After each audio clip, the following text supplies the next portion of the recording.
So before we get started, don't forget you can vote for your favorite manga chapter of the week in the comment section below. In the description will be last week's chapters of how you guys voted. So let's get started. Hungry Joker chapter 11. So this was mostly focusing on Vivian or Vivi, however you want to pronounce it, however you want to say it.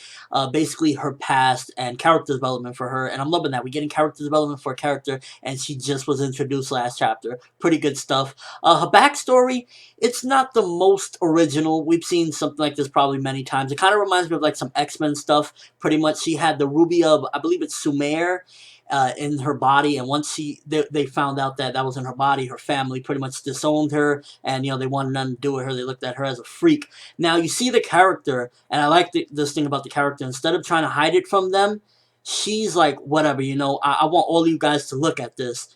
And this, to me, seems like she just really wants friends, and she wants friends to accept her for who she is. She doesn't want to hide anything. She don't want no secrets. If you guys are going to see who I am, then this is what I am. Keep your eyes open. Even though she was embarrassed and scared, because pretty much we find out that this ruby power, this Eureka in her body, Eureka, it pretty much allows her to morph her body into metal things. And her design looked freaking beast. I really liked the way it looked. It looked like she was about to go crazy. She chopped the shit out of that monster. And I really just like getting to learn about this character already. She's like, last chapter I was just like, she seems like just, maybe she could turn metal or whatever. But then this chapter we find out that pretty much it seems as though already her goal kind of like was introduced, that she kind of wants to, she don't want to be Eureka compatible, and basically like wants this out of her. But since it can never leave her, she's accepted her fate, and she's really lonely. Like when Nils is saying about he don't want to be alone, she's like, so what? What's wrong with being alone? And I really like that about the character. Vivian really kind of impressed me in this, because she's not like just in a corner crying about it. She's like, whatever, this is who I am. I wouldn't mind having some friends, but I'm not going to hide who I am to get these friends, so then later bullshit can happen. This is who I am. And that's something I respect about the character.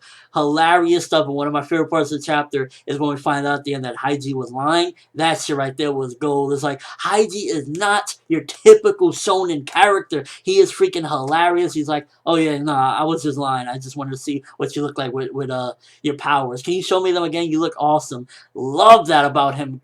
Like, that's just gold right there. He straight up said, no, I just lied. I just wanted to see what your powers look like. Because it seemed as though he was captured. That shit was gold. I really like that part. Probably my favorite part of the chapter. Overall chapter, pretty enjoyable. Nothing too spectacular for the most part. It was just really character development for Vivi or Vivian, and seeing her chop up a monster, and learning about her. So I give it a rating already. I want to say it was like a 3 out of 5. I would say, because it wasn't the most original. Still really like the character, and just seeing Haiji lie, and it was just really funny for me. That was probably the part of the chapter that I enjoyed the most. Like, oh, nah. And, he was flattering her, making her feel good, making her feel welcome. And I want to see really this character progress and go beyond. I want to see how far she can take this metal, being able to manipulate her body into the different types of metal with the ruby of Sumer. I believe it's Sumer. Either way, still really enjoyed this chapter. Had some pretty cool stuff. Not the greatest or anything like that, and not the most original, but that's the thing about the author.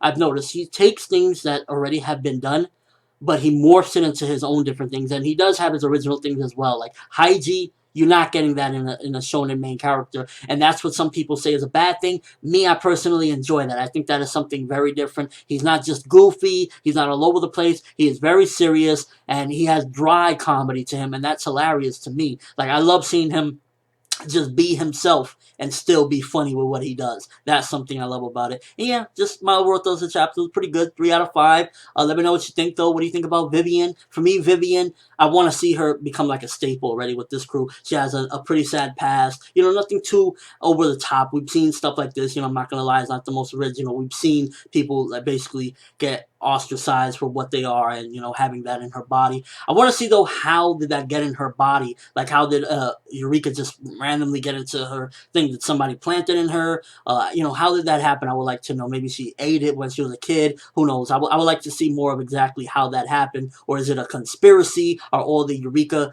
compatibles the way they got them, like a big conspiracy by a group. I want to learn more about that. But yeah, that's all I have for this review. Thanks for watching. Hope you enjoy. Thumbs up for Vivianne and, you know, her greatness, because I think this character really can go far if the author keeps on, you know, developing her nicely. And yeah, I'm ForneverWorld, and as always, people, have an awesome day.